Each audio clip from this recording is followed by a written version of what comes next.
Hi friends, ഇന്ന് നമ്മൾ റീഹു ബേബിനെ കൂട്ടിയിട്ട് മംഗലാരം ഹോസ്പിറ്റലിൽ കാണിക്കാൻ വേണ്ടി പോകുന്ന പരിപാടിയാണ്. അങ്ങനെ ഇപ്പോൾ ചെറുതൂർ റെയിൽവേ സ്റ്റേഷനിൽ എത്തിയിട്ടുണ്ട്. മംഗലാരം ഇന്ത്യൻ ഹോസ്പിറ്റലിലേക്ക് നമ്മൾ പോകുന്നത് അലിക്കുമ്പള ഡോക്ടറെ കാണിക്കാൻ വേണ്ടിയിട്ട്. നമ്മൾ മുമ്പ് കാണിച്ചുകൊണ്ടുണ്ടായിരുന്നു. അതിൻ്റെ ഇടയ്ക്ക് കുറച്ച് നല്ല ശ്വാസം മുട്ടായതാണ് പയ്യന്നത് കാണിച്ചിട്ട് അഡ്മിറ്റ് ആയിട്ടുള്ള ഉണ്ടായത്. അങ്ങനെ ഇപ്പോൾ കുറച്ച് ഉഷാറായതുകൊണ്ട് കളിയും ചിരിയെല്ലാം ഉണ്ട്. ട്രെയിൻ അപ്പുറത്ത് തെക്കുമ്പോഴേക്ക് അങ്ങോട്ടും ഇങ്ങോട്ടും പോയിക്കൊണ്ടിരിക്കുന്നുണ്ട്. റിഹു ആണെങ്കിൽ ട്രെയിൻ ട്രാക്കിലേക്ക് പോകേണ്ട കുരുത്തക്കേട് ഭാഷയല്ല. അങ്ങനെ അപ്പുറം ഒരു പഴയ ട്രാക്കിൽ ഒരു ബോഗി നിർത്തിയിട്ട് അവിടെ പോകാൻ പോയാണ്. അപ്പോൾ അതെല്ലാം ആൾ തട്ടിത്തട്ടി വീണ്. അങ്ങനെ ട്രെയിൻ വരുന്നുണ്ട്. ട്രെയിനിൽ കയറിയിട്ട് മംഗലാരം പിടിക്കണം, നേരെ ഡോക്ടറെ കാണണം, തിരിച്ചു വരണം. അത് മാത്രമേ ഇന്നത്തെ പരിപാടി. അങ്ങനെ ട്രെയിൻ വന്നിട്ട് ട്രെയിനിൽ കയറിയാണോ നല്ല സന്തോഷം, കളിയും തിരിയും ഹാപ്പി ആയിട്ട്. അങ്ങനെ ഒരു കീ ചെയിൻ വിൽക്കാൻ വന്നവരോട് ഒരു കാറിൻ്റെ ഒരു കീ ചെയിൻ വാങ്ങിച്ചു. അതുകൊണ്ട് അങ്ങോട്ടും ഇങ്ങോട്ടും എന്തോ കളിച്ച് ഇരുന്ന് സ്ലീപ്പർ ടിക്കറ്റ് എടുത്തോണ്ട് തിരക്കൊന്നും ഉണ്ടായിട്ടാ.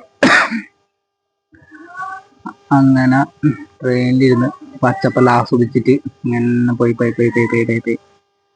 റിഹു ഒരു ഉറക്കെല്ലാം കഴിഞ്ഞ് എണീച്ചിട്ട് പകുതി ഉറക്കോടെ പച്ചപ്പ് നോക്കി ഇങ്ങനെ ഇരുന്ന് ഉറക്കവും ഇരുത്തവും എല്ലാം ആയിട്ടാകുമ്പോൾ മണി നേത്രാൻ മതി എന്നാ പുഴ. ആ വലിയ പുഴയെത്തി.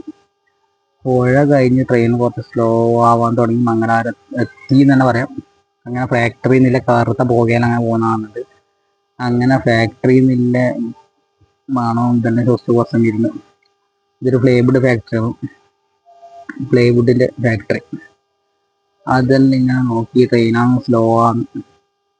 അങ്ങനെ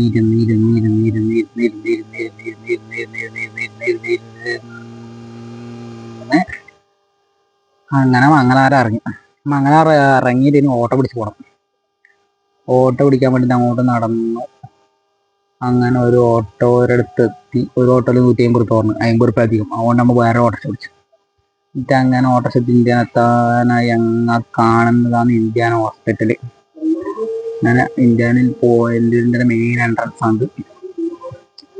അങ്ങനെ ഇന്ത്യനിലെത്തി. നമ്മുടെ ടോക്കൺ 4ാമത്തെ ആണ്. ടോക്കൺ ആവുന്നവരെ അവിടെ ചിൽഡ്രൻസ് പാർക്കിനകത്ത് സംഭവമുണ്ട്. അവിടെ മറ്റുള്ള കുട്ടികൾ കളിക്കുന്നതിന് റിവ്യൂ ഇങ്ങനെ നോക്കിയാൽ നിനക്ക് എന്തെങ്കിലും എടുക്കാൻ പറ്റിയ സാധനം ഉണ്ടോ എന്ന് കിട്ടിയില്ല. അങ്ങനെ നമ്മൾ ഡോക്ടറെ കാണിച്ചിറങ്ങി. അടുത്ത പരിപാടി അടുത്ത ക്യാൻറ്റീൻ തന്നെ ചായ കുടിക്കാൻ വേണ്ടിയിട്ടാണ്. നേരെ അടുത്ത ക്യാൻറ്റീനിലേക്ക് വിട്ടു. അങ്ങനെ അവിടെ നിന്ന് 2 മസാല ദോശ ഓർഡർ ചെയ്തിട്ട് റിഹുവിനും ഭക്ഷണം മസാല ദോശ കൊടുത്ത് തിരിച്ച് നാട്ടിലേക്ക് യാത്രയാണ്. ബൈ.